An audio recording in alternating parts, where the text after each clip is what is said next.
Good afternoon. Good afternoon, ma'am. Good afternoon, ma'am. Good afternoon. Good afternoon. Good afternoon. Good afternoon, ma'am. Good afternoon. Good afternoon, ma'am. Good afternoon. Okay, once again, good afternoon to all. Start ചെയ്യാം. Prayer ചെയ്യാൻ ആരെങ്കിലും റെഡിയാണോ? Yes. Yes, ma'am. Yes. Dear God, thank you for this beautiful day. Bless our teacher and classmates. Help us to learn with attention and understand clearly. Guide us to do good in all that we do. Thank you.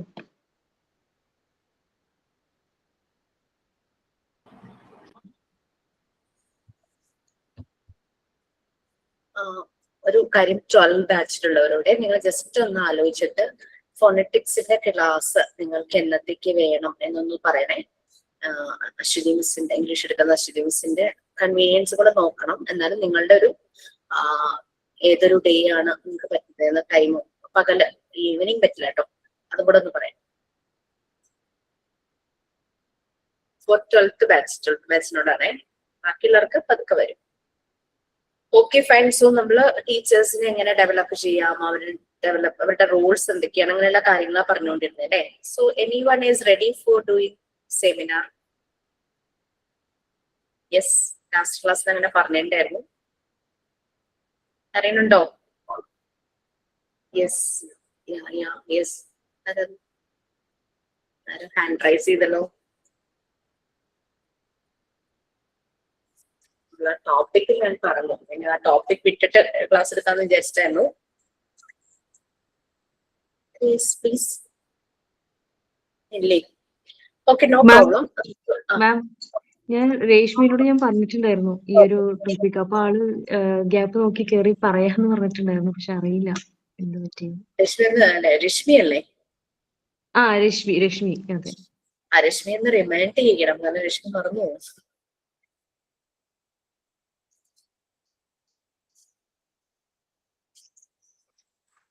മാം, ഓരോരുത്തർക്ക് കൊടുത്തതാണോ seminar? കൊടുത്തതല്ല, ഞാൻ ഈ ഒരു lesson transacting ആ ഒരു lesson എടുത്തപ്പോ ചില topics ഞാൻ ഇങ്ങനെ പറഞ്ഞു, ഇത് വേണമെങ്കിൽ സെമിനാർ എടുക്കാം, ആരെങ്കിലും അത് റെഡി ആണെങ്കിൽ ഞാനത് ക്ലാസ്സിൽ എടുക്കാതെ സ്കിപ്പ് ചെയ്ത് അടുത്ത പോർഷനിലേക്ക് പോകുമെന്ന് പറഞ്ഞു. എന്നിട്ട് അവർ സെമിനാർ എടുക്കുമ്പോൾ നമ്മൾ ആഡ് ചെയ്താൽ മതിയല്ലോ അതുമായിട്ട്, അങ്ങനെ പറഞ്ഞതാ, അല്ലാതെ വേറെ. ഓക്കെ മാമിന്റെ കഴിഞ്ഞ ക്ലാസ്സിൽ ഞാൻ ഉണ്ടായിരുന്നില്ലേ, അതാ ചോദിച്ചു. യൂണിറ്റ് 4 ആണ് transacting the curriculum and evaluating the development.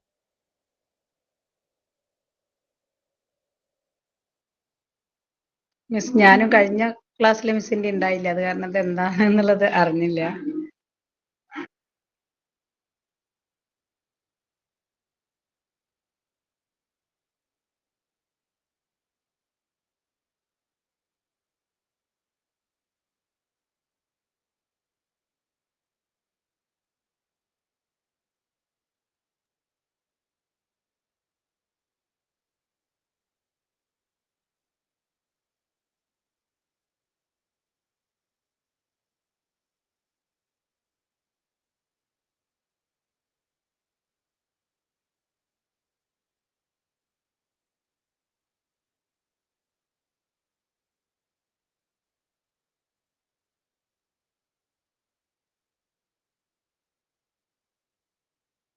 Yes, ma'am.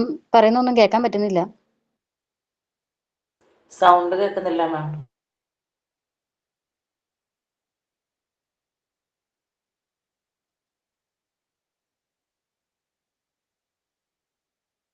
നമ്മൾ പറയുന്നത് മാമിന് കേൾക്കുന്നില്ലേ എന്നൊരു സംശയം.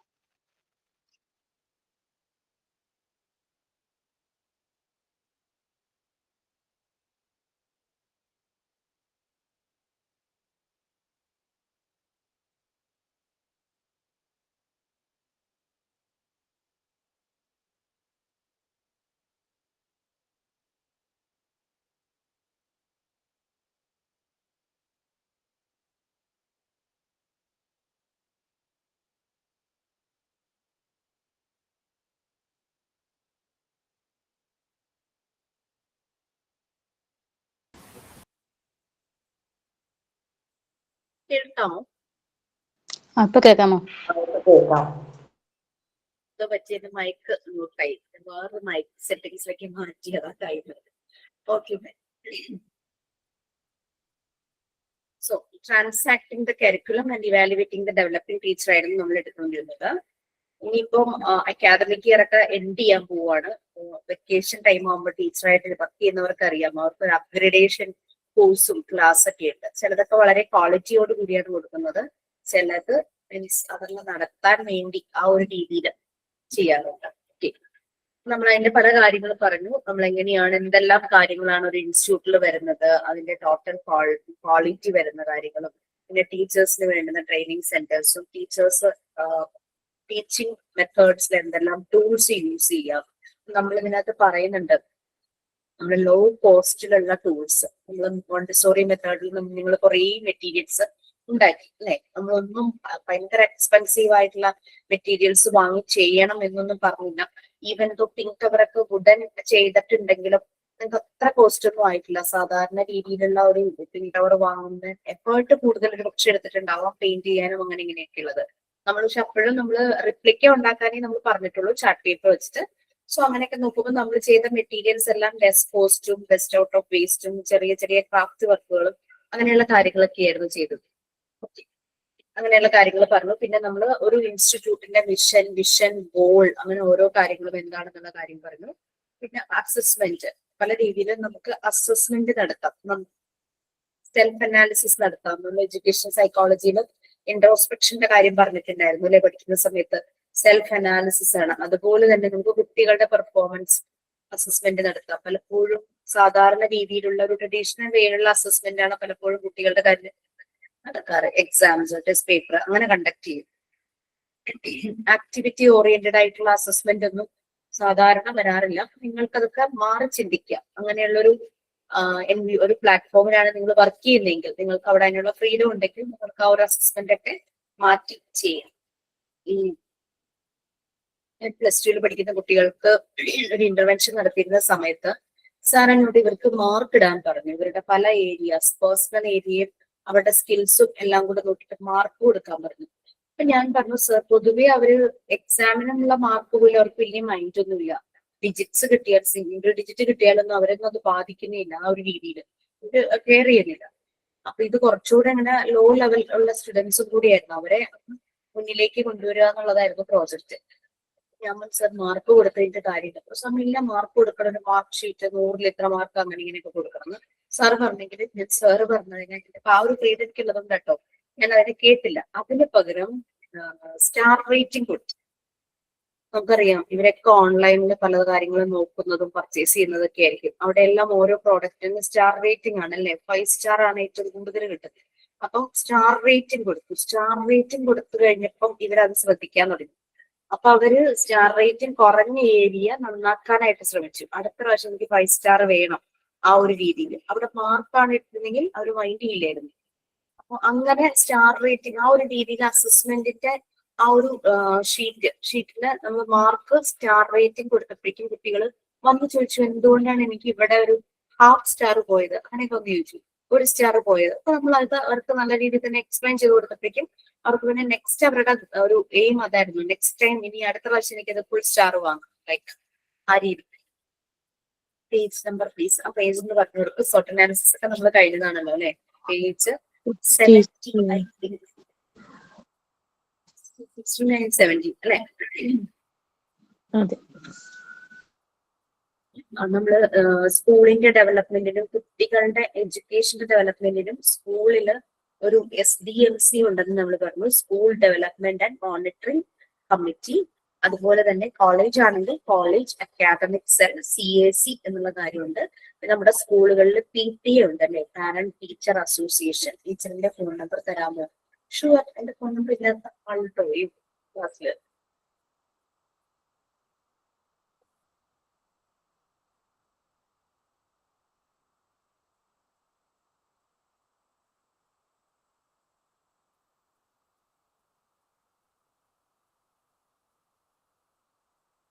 ക്ലാസ് അധികം കയറാൻ പറ്റാറില്ലേ? സിന്ധു ഏത് ബാച്ച്?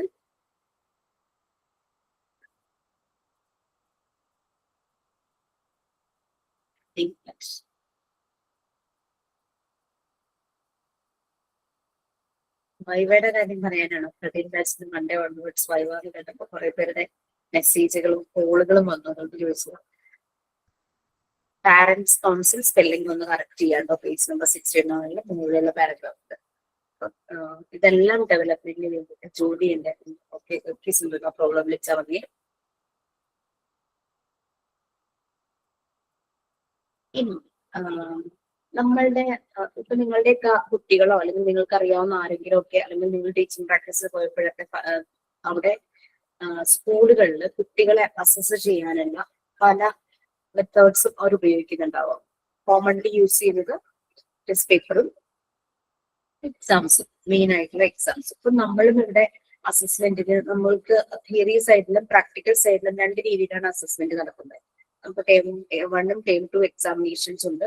അതുകൂടാതെ മോക്ക് ടെസ്റ്റ് പ്രൊവൈഡ് ചെയ്യുന്നത് നിങ്ങൾക്ക് സെൽഫ് അനാലിസിസ്, സെൽഫായിട്ട് അസസ്മെന്റ് ചെയ്യാനാണ്. ഞാൻ എത്രത്തോളം പഠിച്ചു എന്നുള്ളത് അവനവന് തന്നെ മനസ്സിലാക്കാൻ വേണ്ടിയിട്ടാണ് മോക്ക് ടെസ്റ്റ്. മോക്ക് ടെസ്റ്റിന്റെ സ്കോർ ഒന്നും നമ്മൾ നോക്കാറില്ല കേട്ടോ. അത് എത്ര വേണമെങ്കിലും നിങ്ങൾക്ക് പ്രാക്ടീസ് ചെയ്യാം. ഫസ്റ്റ് ടൈം ചെയ്തു എവറിത്തിങ് അത് എല്ലാം ശരിയായിട്ട് ഓക്കെ സബ്ജക്റ്റിനെ പറ്റി എനിക്ക് എന്തൊക്കെയോ മനസ്സിലായിട്ടുണ്ടെന്ന് നിങ്ങൾക്ക് മനസ്സിലാവും. അതേസമയം ഏതെങ്കിലുമൊക്കെ ഒന്ന് മാറിപ്പോയിട്ടുണ്ടെങ്കിൽ എവിടേക്കോ നോക്കാനുണ്ടെന്നുണ്ടെങ്കിൽ അപ്പൊ അങ്ങനെയാണ് നമ്മളുടെ ഇവിടുത്തെ അസസ്മെന്റ് ചെയ്യുന്നത്. ഇനി ഇതൊരു കോഴ്സ് ആയതുകൊണ്ട് മാർക്ക് ലിസ്റ്റ് നൽകുന്നതിന്റെ ഒരു ക്രൈറ്റീരിയയിൽ വരുന്ന കാര്യങ്ങളാണല്ലോ. അതുകൊണ്ടാണ് നമ്മൾ എക്സാംസ് കണ്ടക്ട് ചെയ്യുന്നത് ഓരോ പേപ്പറിനും ഓരോ സബ്ജക്റ്റിനും. പക്ഷെ വാട്ട് യു ലേൺഡ്, ഈ ഒരു ഇത്രയും നാളെ ഈ ഒരു കോഴ്സ് ചെയ്തിട്ട് നിങ്ങൾ എന്ത് മനസ്സിലാക്കി, നിങ്ങൾക്ക് എന്ത് ട്രാൻസ്ഫോർമേഷൻ വന്നു എന്ന് മനസ്സിലാക്കാൻ വേണ്ടിയിട്ടാണ് വൈവ. എന്തിനാണ് വൈവ കണ്ടക്ട് ചെയ്യുന്നതെന്ന് മനസ്സിലായി. ഒരു മോണ്ടിസോറി ഫെസിലിറ്റേറ്റർ എന്ന നിലയിൽ മോണ്ടിസോറി മെത്തേഡ് എത്രത്തോളം ഉള്ളിൽ ചെന്നു അത് മനസ്സിലാക്കുക. അതിന് വേണ്ടിയിട്ടാണ് വൈവ കണ്ടക്ട് ചെയ്യുന്നത്. സോ അങ്ങനെ പല രീതിയിലുള്ള അസസ്മെന്റും ടൂൾസും ഒക്കെ യൂസ് ചെയ്യുന്നതായിട്ട് കാണാം. പിന്നെ ഈ പറഞ്ഞ കൗൺസിൽസ്, കമ്മിറ്റികൾ, അവരുടെ കുറെ പ്രവർത്തനങ്ങളും കാര്യങ്ങളും ഉണ്ടായിരിക്കും.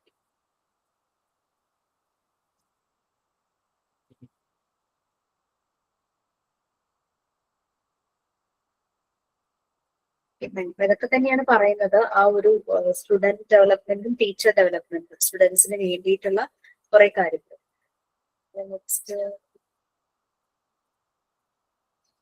ഇനി ഒരു ടീച്ചറുടെ ഡ്യൂട്ടി എന്തൊക്കെയായിരിക്കും? ഒരു ടീച്ചർ ഒരു ഓർഗനൈസ് ചെയ്യുമ്പോൾ അല്ലെങ്കിൽ ഓർഗനൈസേഷൻ, ഇപ്പൊ സ്കൂളിൽ നിന്നുള്ള ഒരു ഓർഗനൈസേഷൻ, ഇൻസ്റ്റിറ്റ്യൂഷനിലുള്ള ഓർഗനൈസേഷൻ, ടീച്ചർ എന്തൊക്കെ കാര്യങ്ങൾ ഏറ്റെടുത്ത് ചെയ്യണം?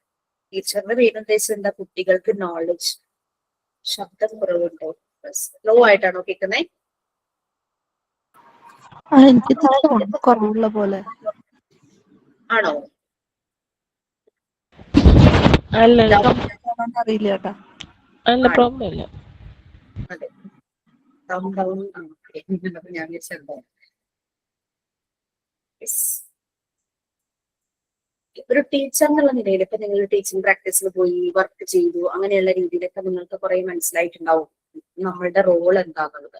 നിങ്ങൾ ലെസൺ പ്ലാൻ അവിടെ ചെന്നപ്പോൾ പ്രിപ്പയർ ചെയ്യാനായിട്ട് അവർ പറഞ്ഞു. അപ്പോൾ നെക്സ്റ്റ് ഡേയിലേക്കുള്ള ലേണിങ്ങിന്റെ കാര്യങ്ങൾ പ്ലാൻ ചെയ്യുക. അതൊരു ടീച്ചറുടെ ഒരു ഡ്യൂട്ടിയിൽ വരും.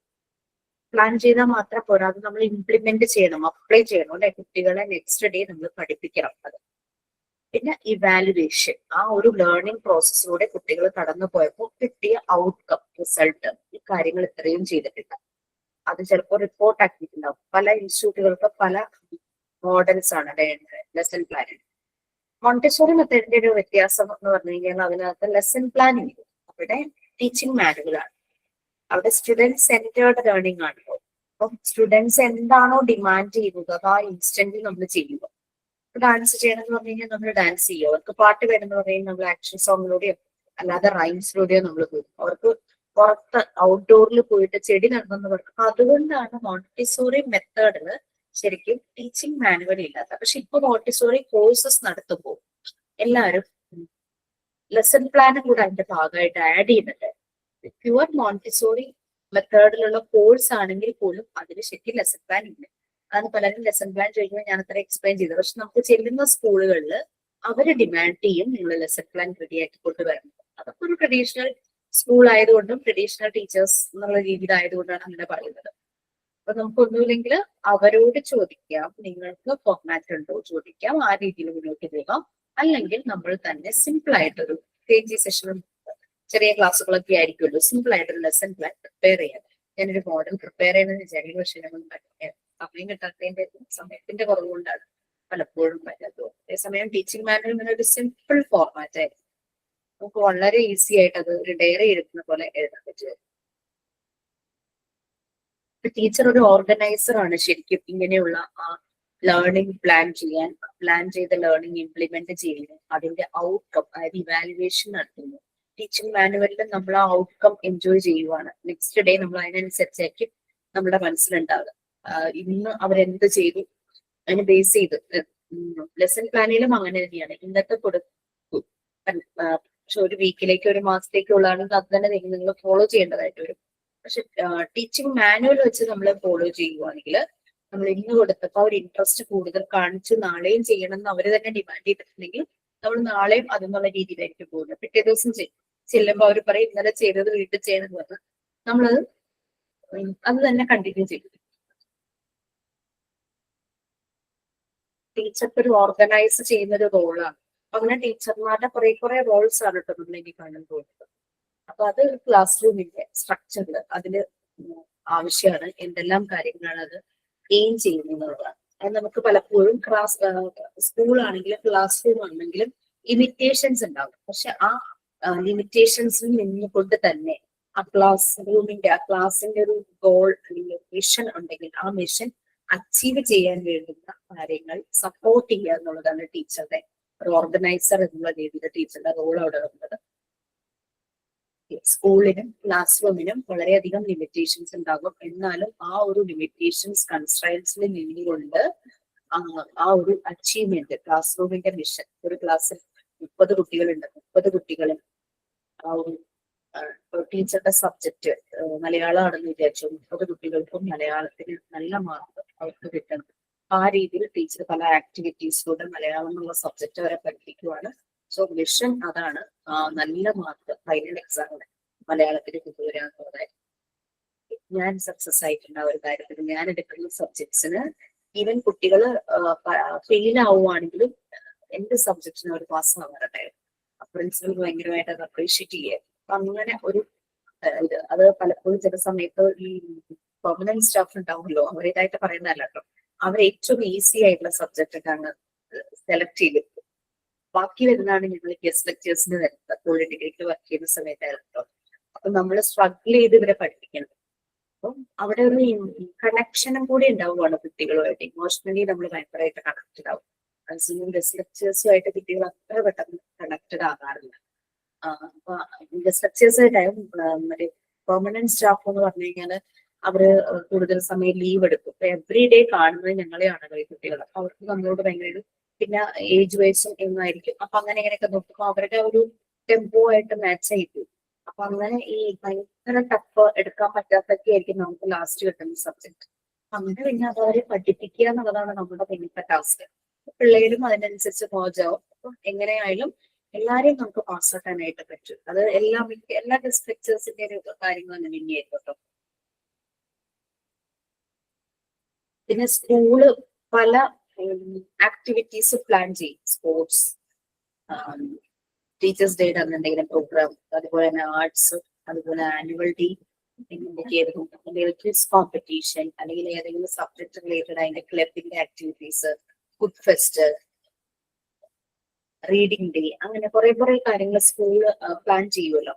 അപ്പൊ ആ പ്ലാൻ ചെയ്യുന്നതിനകത്തും ടീച്ചറുടെ റോൾ വരും. ടീച്ചർ അത് ഓർഗനൈസ് ചെയ്യാനായിട്ട് വരുമ്പോൾ ടീച്ചർക്ക് ഏതെങ്കിലും ക്ലാസ് കൊടുത്തിട്ടുണ്ടാവും.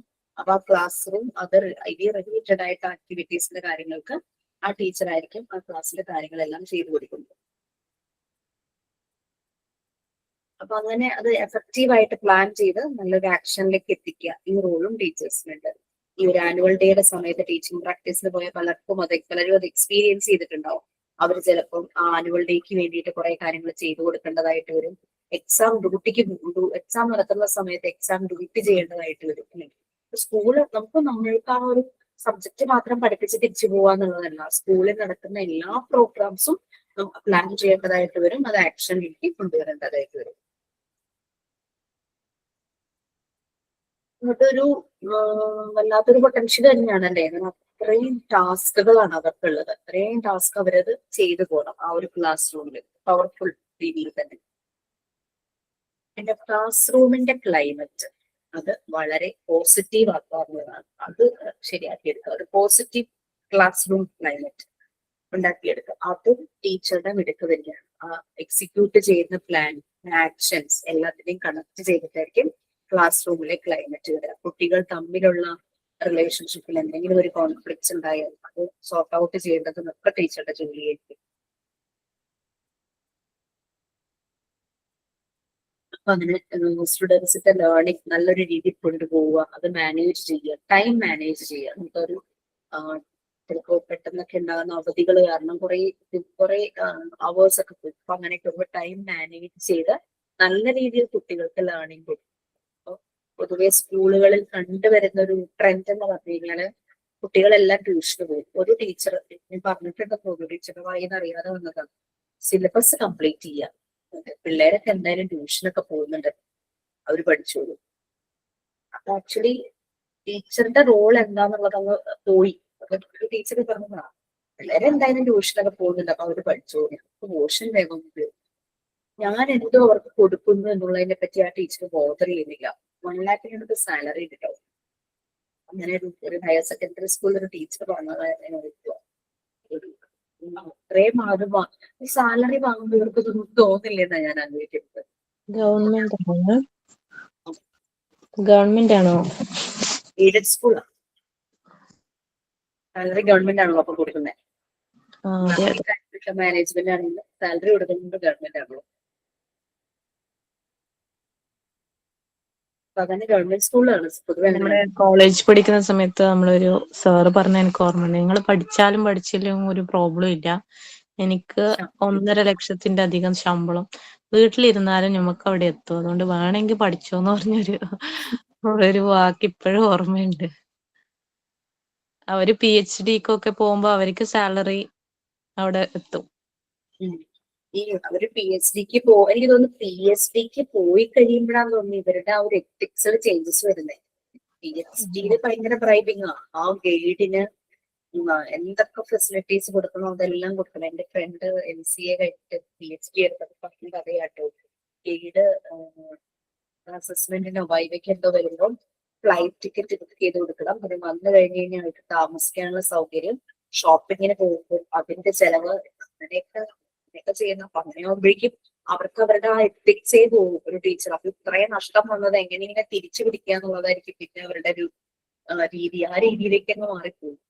അതാണ് നമ്മളുടെ ആ എത്തിക്സ് പോവുകയാണ്. അപ്പൊ കുട്ടി ഇങ്ങനെ പറയുന്നു, ഇങ്ങനെ ഗൈഡിനെ പ്ലേസ് ചെയ്യണം, ഗൈഡിന് പിന്നെ വൈവ നടത്തിയതിന്റെ 2-3 lakhs എക്സ്ട്രാ വേറെ, അങ്ങനെയൊക്കെ പറഞ്ഞത്.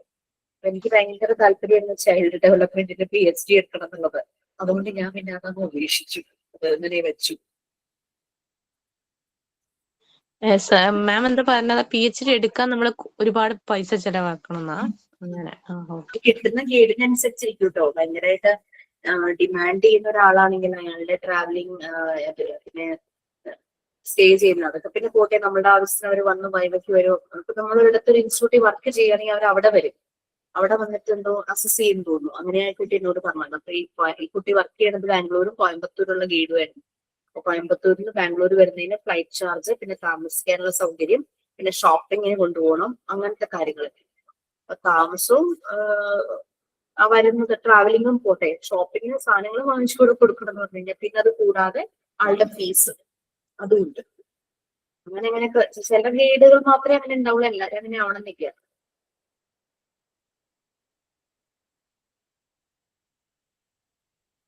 പിന്നെ നമുക്കറിയാം ഒരു ക്ലാസ് റൂം എന്ന് പറഞ്ഞു കഴിഞ്ഞാൽ കുട്ടികൾ അവര് ഇൻഡിവിജ്വൽസ് ആണ് അല്ലേ, അവർക്ക് ഡിഫറൻസസ് ഉണ്ട്, അവർ യുണീക്കാണ്. ഇവരെ എല്ലാരെയും കൂടെ കോർഡിനേറ്റ് ചെയ്യുക, അവർ എഫേർട്ട് ചെയ്യും.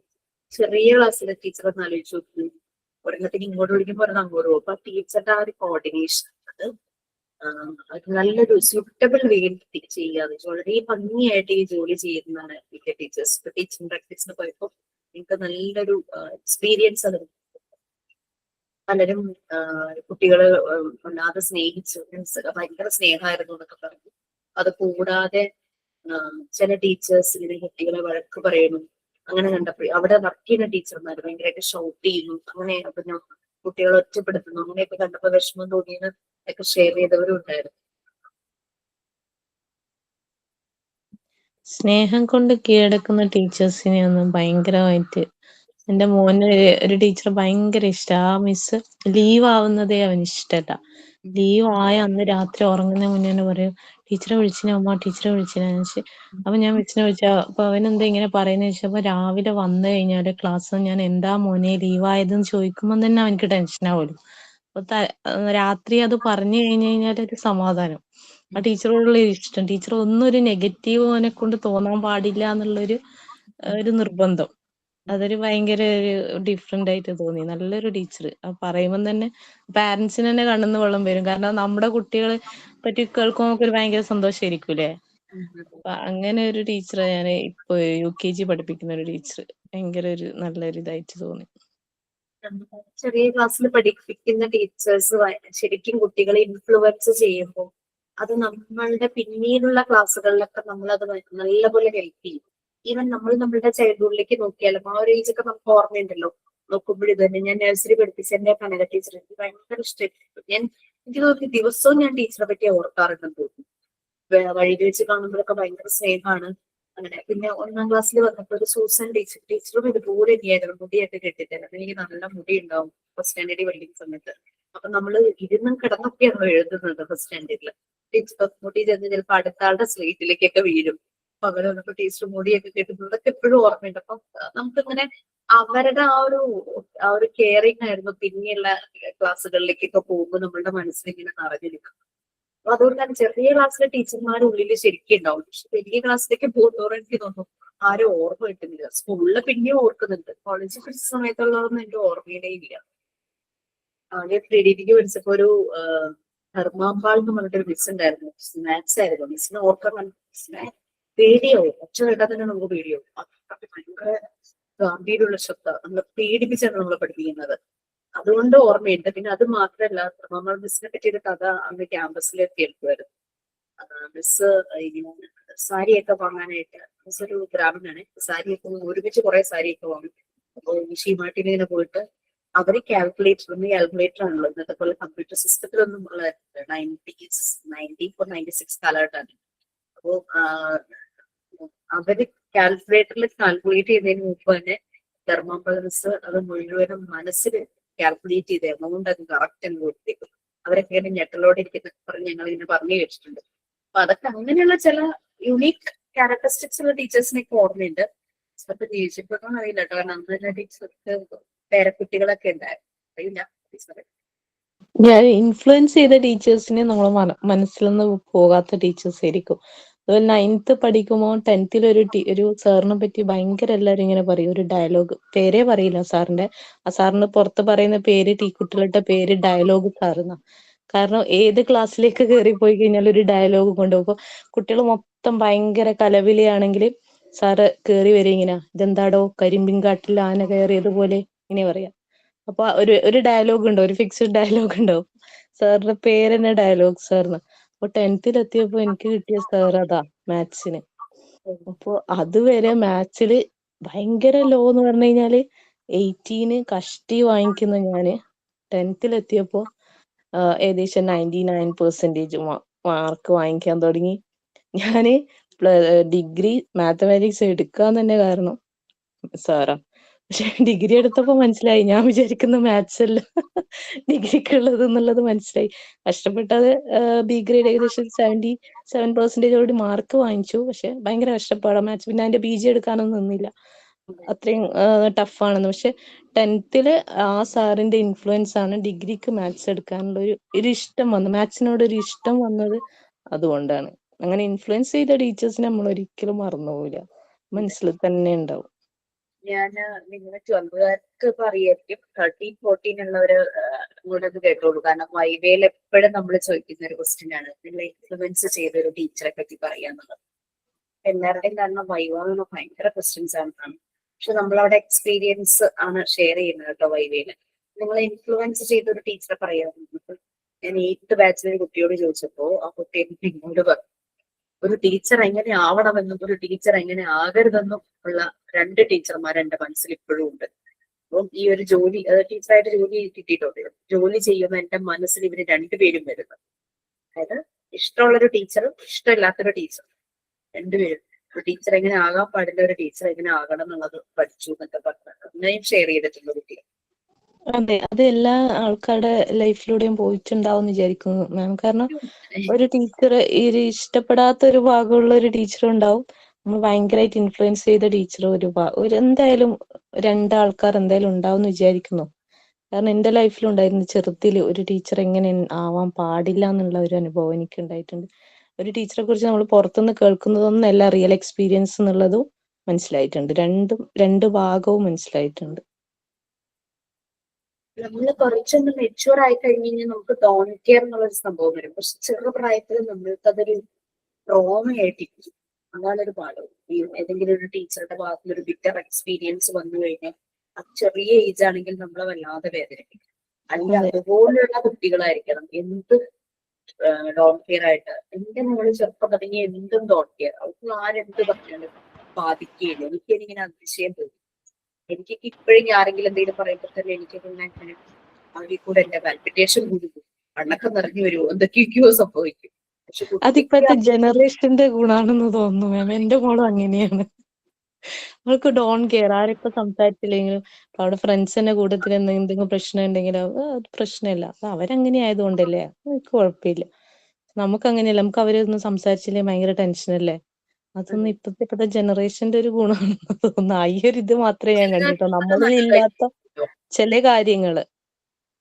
എല്ലാ കാര്യങ്ങളിലും നല്ലത് തന്നെയാണ്. കാരണം വെച്ചാൽ അവളുടെ ഫസ്റ്റ് മെഡിക്കൽ എക്സാമിനേഷന് തിയറി ചെയ്യുന്നതിന് ഒരു മെഡിക്കൽ എക്സാമിനേഷൻ ഉണ്ടായിരുന്നു. അതിൽ അവൾക്ക് അവള് ഫിറ്റ് അല്ല, ചെയ്യാൻ പറ്റില്ല, കുറച്ച് നാളും കൂടെ കഴിഞ്ഞാലേ ചെയ്യാൻ പറ്റുള്ളൂ എന്ന് പറഞ്ഞപ്പോഴേക്കും ഞാൻ ഓർക്കുകയും ആ കുട്ടി വളരെ ഡൗൺ ആയിരിക്കും. പക്ഷെ 10 മിനിറ്റ്സിനുള്ളിൽ ആള് നോർമലായി. എനിക്ക് പക്ഷെ ആ ഒരു പ്രശ്നം കുറേ ആഴ്ചയോളം ഉണ്ടായിരുന്നു. ആ ടൈമിൽ അത് ചെയ്യാനും പറ്റാത്തതിന്റെ അവളുടെ അടുത്ത സ്റ്റെപ്പ് നോക്കുക. ആ ഒരു ടൈം ഞാൻ ഇതെങ്ങനെ പെട്ടെന്നാക്കാനായിട്ട് എന്തെങ്കിലും മാർഗം ഉണ്ടോ എന്ന് നോക്കുക പിന്നെ ചെയ്തത്. അങ്ങനെ അതൊക്കെ കൂടുകയാണെങ്കിൽ നല്ലതാണ്. നമ്മളുടെ അത്രയും സ്ട്രെയിൻ കുറയും. അവര് തന്നെ മാനേജ് ചെയ്യുവാണ് കാര്യങ്ങളൊക്കെ. നമ്മളോട് പറഞ്ഞത് അപ്പൊ ടീച്ചർമാരുടെ ഒരു പവറിനെ കുറിച്ചായിരുന്നു പറഞ്ഞത്. അതെ മാം, എന്റെ ജീവിതത്തിലുണ്ട് നല്ലൊരു ടീച്ചറും ഉണ്ട്, മോശം ടീച്ചറും ഉണ്ട്. നല്ല ടീച്ചർ എന്ന് പറഞ്ഞാൽ നല്ല ക്ഷമയോടെ അടിക്കുകയൊന്നുമില്ല, പക്ഷെ അവർ പറഞ്ഞ് മനസ്സിലാക്കി തരുന്ന ടീച്ചറാണ്. മറ്റേ ടീച്ചർ എന്ന് പറഞ്ഞാലുണ്ടല്ലോ മാം, കൈ കിട്ടണ വെച്ച് അടിക്കും. ചിലപ്പോൾ സ്ലേറ്റ് ഒക്കെ വെച്ച് തലക്കൊക്കെ ഇട്ട് തരും, ചിലപ്പോൾ ബുക്കൊക്കെ വെച്ച് മുഖത്തിട്ടടി. എന്തോ പ്രോബ്ലം ഉള്ള ടീച്ചറാണെന്ന് തോന്നുന്നു. അതുകൊണ്ടാണ് ഞാൻ ഇപ്പോഴും ഓർമ്മയുണ്ട്, 3ാം ക്ലാസ്സിൽ പഠിക്കുമ്പോഴായിരുന്നു, 3rd സ്റ്റാൻഡേർഡിൽ. നല്ല നല്ല ടീച്ചർ എന്ന് പറഞ്ഞാൽ എൻ്റെ അമ്മായിയമ്മയായിരുന്നു. അത് 7th സ്റ്റാൻഡേർഡ് ആയപ്പോഴേക്കും മരിച്ചുപോയി പുള്ളിക്കാരത്തി. എനിക്ക് അതിനുള്ള ഭാഗ്യം ഉണ്ടായില്ല. വീട്ടിൽ വന്നിട്ട് എനിക്ക് പുള്ളിയായിട്ട് നല്ലൊരു ടീച്ചറായിരുന്നു. അത് തന്നെ ഞാനതൊരു മാഗസിൻ ആക്കാൻ വേണ്ടി ഒരു സ്റ്റോറി ആക്കിയിട്ടുണ്ട്, അത് മാമിൻ എൻ്റെ ടീച്ചറെ പറ്റി. ഓ ശരി ശരി. നിങ്ങളുടെ മാഗസിൻ നമ്മുടെ ബാച്ചിന്റെ ചെയ്യണം എന്നുണ്ട് മാഗസിൻ. പക്ഷെ എല്ലാവരും ചെയ്യുവാണെങ്കിൽ എല്ലാരും കൂടെ വിചാരിച്ച പെട്ടെന്ന് ചെയ്യാൻ പറ്റുന്ന ഒന്നാണ്. 12 ഇപ്പോ സമയം ഉണ്ടാവുന്ന, എനിക്ക് 12 സമയമുണ്ട്. വേണമെങ്കിൽ നമുക്ക് എക്സാം എല്ലാം കഴിഞ്ഞല്ലോ, എനിക്ക് PG എക്സാം മാത്രമേ ഉള്ളൂ. വേണമെങ്കിൽ മാഗസിൻ എടുക്കാം. ഓരോരുത്തരുമായിട്ട് ഓരോരോ PDF അയച്ചു അല്ലെങ്കിൽ ഒരുമിച്ച് ചേർത്ത് ഒറ്റൊരു മാഗസിൻ ആക്കിയപ്പോഴേ അതിന്റെ കവറൊക്കെ ഒന്ന് ഡിസൈൻ ചെയ്യാൻ ഒരു പേര് കൊടുക്കും. 14th ബാച്ചിന്റെ PG എക്സാംസും ഡിപ്ലോമ എക്സാംസും ഒരുപോലെയാണോ വരിക? എനിക്കിപ്പോ 12ന്റെയും 13ന്റെയും പറയാൻ പറ്റുള്ളൂ. കാരണം മോസ്റ്റ് പ്രോബബ്ലി 12ന്റെയും 13ന്റെയും PG എക്സാം ഒരുമിച്ചായിരിക്കും മിക്കവാറും. I'm not sure. 13ന്റെ മെയിൻ എക്സാമിന്റെ ടൈം ടേബിൾ ആയിട്ടുള്ളൂ, 14ന്റെ ആയിട്ടില്ല. 14ന്റെ PG ഡിപ്ലോമയുടെ കോമൺ സബ്ജക്ട്, അതായത് മോഡ്യൂൾ 1ഉം മോഡ്യൂൾ 2ന്റെ എക്സാം കഴിഞ്ഞിട്ടേ നിങ്ങൾക്ക് PG വരും. നിങ്ങൾക്ക് ഇവരുടെ കൂടെ ഉണ്ടാവില്ല. ഓക്കെ, അത് കഴിഞ്ഞതിന് ശേഷമേ വരുള്ളൂ. അതെ. നമുക്ക് 13നെ സംബന്ധിച്ച് പെരുന്നാൾ കഴിയുന്ന ഉടനെ തന്നെ നിങ്ങൾക്ക് എക്സാം സ്റ്റാർട്ട് ചെയ്യും. 23-ാം തീയതിയാണ് ഡേറ്റ് എനിക്ക് ഓർമ്മ, മാർച്ച്. അപ്പോ ആ എക്സാം ഒന്ന് തുടങ്ങുന്നു. അത് കഴിഞ്ഞിട്ടാണ് PG. നമ്മുടെ PGയും അപ്പം ഇങ്ങനെ നടത്തുകയാണെങ്കിൽ PG എക്സാം 12നും 13നും അപ്പോൾ ഒരുമിച്ചായിരിക്കും. ഞാൻ ഇപ്പോഴത്തെ ഒരു അവസ്ഥ അനുസരിച്ച് പറയാൻ പറ്റാം. ബട്ട് എനിക്ക് തോന്നുന്നു മാഗസീനിന് എല്ലാവർക്കും സമയമുണ്ടെന്ന് തോന്നുന്നു. ഒരു ഓർമ്മയാണല്ലോ നമുക്ക് നമ്മൾ ചെയ്തൊരു എഫേർട്ട്. ഒരു രസമല്ലേ, നമ്മളെല്ലാം പൊടി തട്ടിയെടുക്കുന്നു, എന്തൊക്കെ കാര്യങ്ങൾ എഴുതാം. ഞാൻ പറഞ്ഞിട്ടുണ്ടായിരുന്നു സ്റ്റോറി അങ്ങനെ പിക്ചർ വരയ്ക്കുന്നവർക്ക് പിന്നെ എന്തെങ്കിലും ടിപ്സ്, ബ്യൂട്ടി ടിപ്സ് ആകാം, കുക്കിംഗ് ടിപ്സ് ആകാം, ഒരു റെസിപ്പി ആകാം, പിന്നെ എന്തെങ്കിലും ഒരു ഡോക്യുമെന്ററി പോലെ ചെയ്യാം, ഡോക്ടർ മോണ്ടിസോറിയെ കുറിച്ച് എഴുതാം, നിങ്ങളുടെ എക്സ്പീരിയൻസ് ഈ ഒരു 1 ഇയറോളം നിങ്ങളുടെ എക്സ്പീരിയൻസ് എഴുതാം. ഇതുപോലെ തന്നെ നിങ്ങൾ ഇൻഫ്ലുവൻസ് ചെയ്തൊരു ടീച്ചറെ പറ്റി എഴുതാം, ചെറുപ്പത്തിലോ അല്ലെങ്കിൽ അങ്ങനെയുള്ള രീതിയിൽ എഴുതാം. ടീച്ചേഴ്സ് ഡേയുടെ ഇമ്പോർട്ടൻസ് എഴുതാം, അങ്ങനെ എന്ത് വേണമെങ്കിലൊക്കെ എഴുതാം. അങ്ങനെ എഴുതിയ ഒരു മാഗസിൻ റിലേറ്റഡ് നമ്മുടെ കോഴ്സ് റെഡിയാക്കുവാണെങ്കിൽ ഗുഡ്, അതൊരു ഓർമ്മയായിരിക്കും. കോപ്പി വേണ്ടവര് പ്രിന്റ് എടുത്തോട്ടെ, സോഫ്റ്റ് കോപ്പി ആക്കുക, സോഫ്റ്റ് കോപ്പി ആക്കിയിട്ട് ഷെയർ ചെയ്യാം. കുട്ടികൾ ഒരു കോപ്പി ഹാർഡ് കോപ്പി ഒരെണ്ണം ഇൻസ്റ്റിറ്റ്യൂട്ടിൽ കൊണ്ടുവന്ന് തരാറുണ്ട് കേട്ടോ. ഇതുവരെയും batch 1, batch 8 2 ബാച്ചും കൂടെ ചെയ്തോ, 5 കൂടെ ചെയ്തു. യെസ്, 5 കൂടെ ചെയ്തിട്ടുണ്ട് മാഗസിൻ. ഞാൻ ആരും ചെയ്തിട്ടുണ്ട്. നമ്മളിത് കമ്പൽസറി അല്ല, നമ്മുടെ ഒരു കോഴ്സ് എന്ന് പറയുമ്പോൾ മാഗസിൻ അത്രയേ ഉള്ളൂ. ഓക്കെ, മാം 13th ബാച്ചിന് വൈവ് സ്റ്റാർട്ട് ചെയ്യുന്ന പറഞ്ഞല്ലോ മൺഡേ തൊട്ട്. അപ്പൊ അതെങ്ങനെയാ കുട്ടികൾ എങ്ങനെ സ്പ്ലിറ്റ് ചെയ്ത് കൊടുക്കണം? എല്ലാവർക്കും ആൽഫബറ്റിക് ഓർഡറിലാണോ? എല്ലാവർക്കും ഒരു ദിവസം അങ്ങനെയല്ലല്ലോ? എല്ലാവർക്കും കൂടെ ഒരു ദിവസം എന്തായാലും വരില്ല. കൂടി വന്നാൽ ഒരു ദിവസം 5 or 6 മാക്സിമം പോയ 10 പേര്, അത്രേ ഉള്ളൂ. പിന്നെ ടീച്ചർമാർ ഫ്രീ ആയിരിക്കണം, എന്നാൽ മാത്രമാണ് അത്രയും കിട്ടുള്ളൂ. ചിലപ്പോൾ ഒരു ദിവസം ഒരു ടീച്ചറോ ഫ്രീ എങ്കിൽ ആ ടീച്ചർക്ക് 4 പേരേക്ക് പറ്റുള്ളൂ. അന്ന് തുടങ്ങുന്നേ പറഞ്ഞിട്ടുള്ളൂ. എല്ലാ ആളുകൾ തീരുന്നതനുസരിച്ച് ഞാൻ പണ്ടേ നമ്മളതൊക്കെ സ്ലോട്ടിന്റെ ടൈം ചോദിച്ചിട്ടില്ല. ഞാൻ മോസ്റ്റ് പ്രോബ്ലി ഞാൻ ഈവനിങ്ങേ വെക്കാറുള്ളൂ, കാരണം അല്ലാത്തൊരു ടൈം ഞാൻ എടുക്കാറില്ല. അതിൽ എനിക്ക് ഇച്ചിരി പാടാണ്. മാം ആണോ വൈവ കണ്ടക്ട് ചെയ്യുന്നത്? നിങ്ങളെ ആൽഫബറ്റിക്കൽ ഓർഡറിലാകാം, നിങ്ങളെ ക്ലാസ് എടുക്കുന്ന ടീച്ചർമാരെ ഇംഗ്ലീഷ് വിളിച്ചു.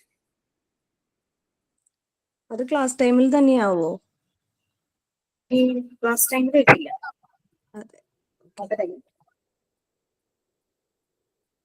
അല്ല, ഇവിടെ കുഞ്ഞുള്ളത് കൊണ്ട് ചിലപ്പോ വൈവയ്ക്ക് തടസ്സം വരുമോന്ന് അറിയാൻ വേണ്ടിട്ടാ. ഞാനും കുഞ്ഞും മാത്രമല്ലേ.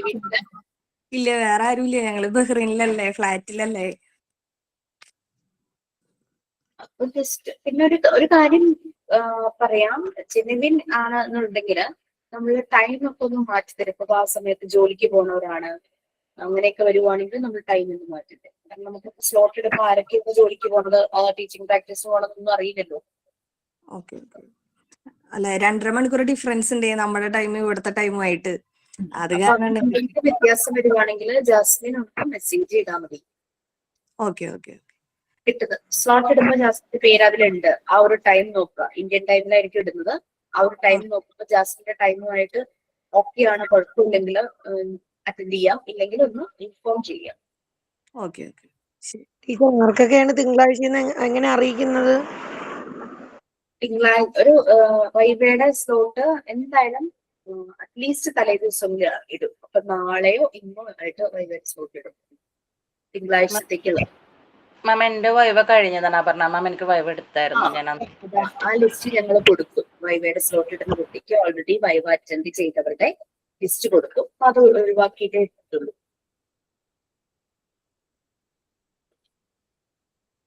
ഓക്കെ, സോ നമ്മൾ ക്ലാസ് റൂമിന്റെ കാര്യം, ടീച്ചറുടെ ആക്റ്റീവ് പാർട്ടിസിപ്പേഷൻ അതാണ് പറഞ്ഞത്. ക്ലാസ് റൂം മാനേജ്മെന്റ് എന്ന് പറയുന്നത് പ്രോബ്ലംസ് ഡീൽ ചെയ്യാം. ക്ലാസ് റൂമിൽ എന്തെങ്കിലും രീതിയിലുള്ള പ്രോബ്ലംസ് വന്നു കഴിഞ്ഞാൽ അതിനെ സോർട്ട് ഔട്ട് ചെയ്ത് നല്ല രീതിയിൽ സൊല്യൂഷൻ കണ്ടുപിടിക്കുക. പിന്നെ അങ്ങനെയുള്ള കാര്യങ്ങളെല്ലാം വരും. പിന്നെ നല്ലൊരു കമ്മ്യൂണിക്കേഷൻ, നല്ലൊരു ക്ലൈമറ്റ്, പിന്നെ അതുപോലെ തന്നെ ഈ ഡിസിപ്ലിൻ, എന്താ പറയുക, പണിഷ്മെന്റ് എന്നുള്ള ഒരു പരിപാടിയില്ല. അതിന് പകരം കൺസ്ട്രക്റ്റീവ് ആയിട്ടുള്ള സയന്റിഫിക് മെത്തേഡ്സ് യൂസ് ചെയ്യുന്നു. ഹ്യൂമൻ ആക്ടിവിറ്റീസ് കൺട്രോൾ ചെയ്യുന്നു. കുട്ടികൾ പെട്ടെന്ന്, ചില കുട്ടികൾ ഹൈപ്പർ ആക്റ്റീവ് ആയിരിക്കും, അഗ്രസീവ് ആയിരിക്കും, ഓരോ കുട്ടി ഓരോ രീതിയിലുള്ളതായിരിക്കുമല്ലോ. അങ്ങനെയുള്ള അവരുടെ ചില ആക്ടിവിറ്റീസ് കൺട്രോൾ ചെയ്യാനായിട്ട് സയന്റിഫിക് മെത്തേഡ്സ്, പണ്ട് കാലത്തൊക്കെ ബ്രൂട്ടലായിട്ടുള്ള പണിഷ്മെന്റോ അങ്ങനത്തെ രീതികളോ, ക്ലാസ്സിന് പുറത്ത് നിർത്തുക, ബെഞ്ച് കയറ്റി നിർത്തുക, അടി കൊടുക്കുക, അതൊന്നുമല്ല. എന്നൊരു കൺസ്ട്രക്റ്റീവ് ആയിട്ടുള്ള മെത്തേഡ്, ചിലപ്പോൾ അവരെ പിടിച്ചിട്ട് എന്തെങ്കിലും ഡ്യൂട്ടി എടുക്കും, അങ്ങനെയുള്ള കാര്യങ്ങൾ, അങ്ങനെയുള്ളതൊക്കെ ചെയ്യിക്കാം. അപ്പൊ ടീച്ചേഴ്സ് ആണ് ഇതിന്റെ റെസ്പോൺസിബിൾ, കുട്ടികളെ മാനേജ് ചെയ്യാനും ക്ലാസ് റൂം ലേണിംഗ് നല്ല രീതിയിൽ കൊണ്ടുപോകാനായിട്ട്. അപ്പൊ ശരിക്കും ഒരു പ്ലാനിങ്, ഓർഗനൈസിങ് എല്ലാം ആ ക്ലാസ് റൂമിന്റെ മാനേജ്മെന്റ് ഇതിന്റെ കാര്യത്തിലെല്ലാം ഒരു ടീച്ചർ എന്ന് പറഞ്ഞു കഴിഞ്ഞാൽ ഒരു ഓൾ ഇൻ ഓൾ നല്ലൊരു റോളാണ്, ഒരു വൈറ്റൽ റോള്.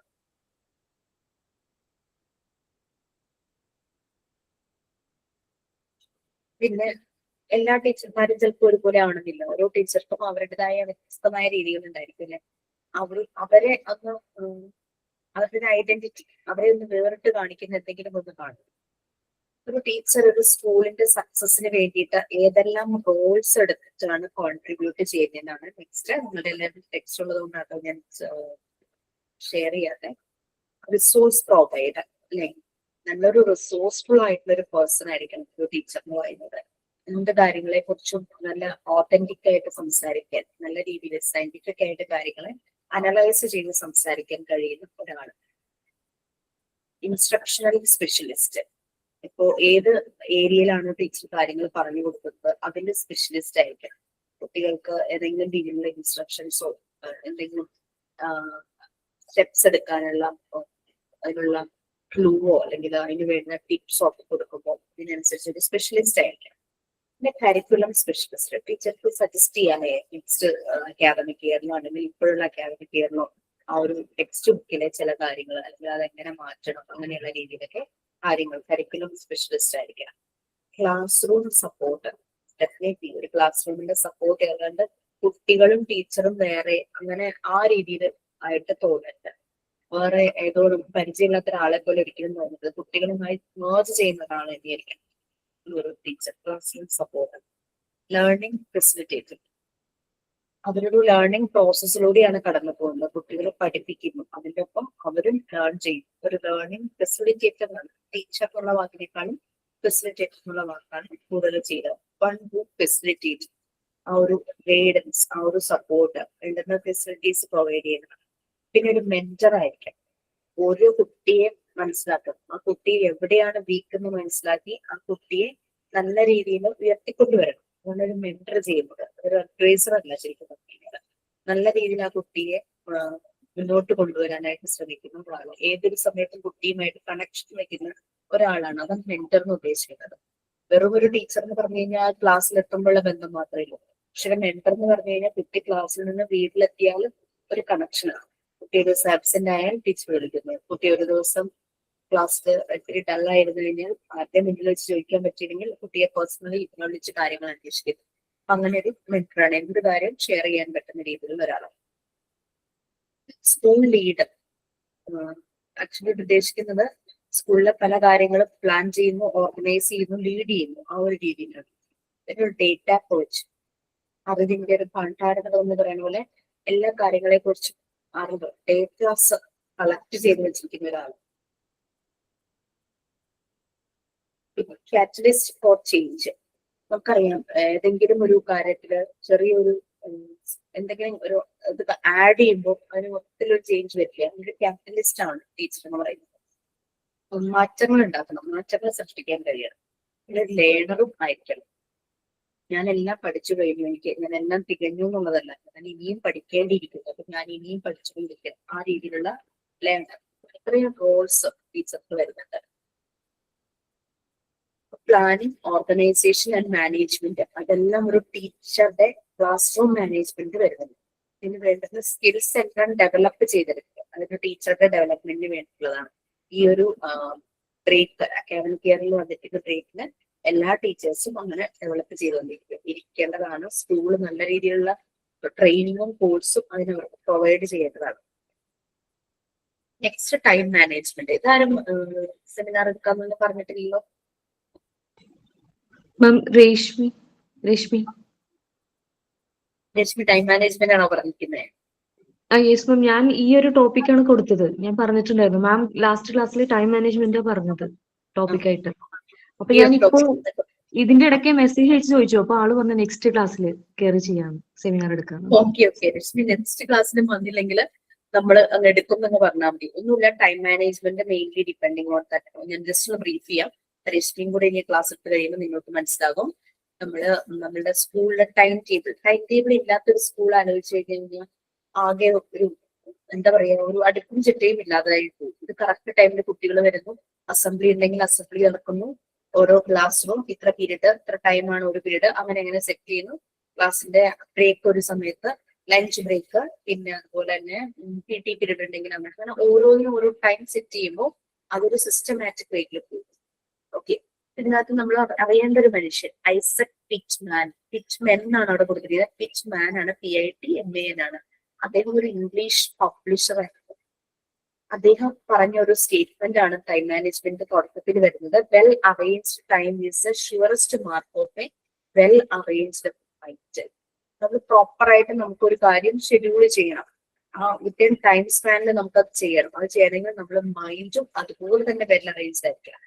അദ്ദേഹം ഷോർട്ട് ഹാൻഡ് കണ്ടുപിടിച്ച ആൾ.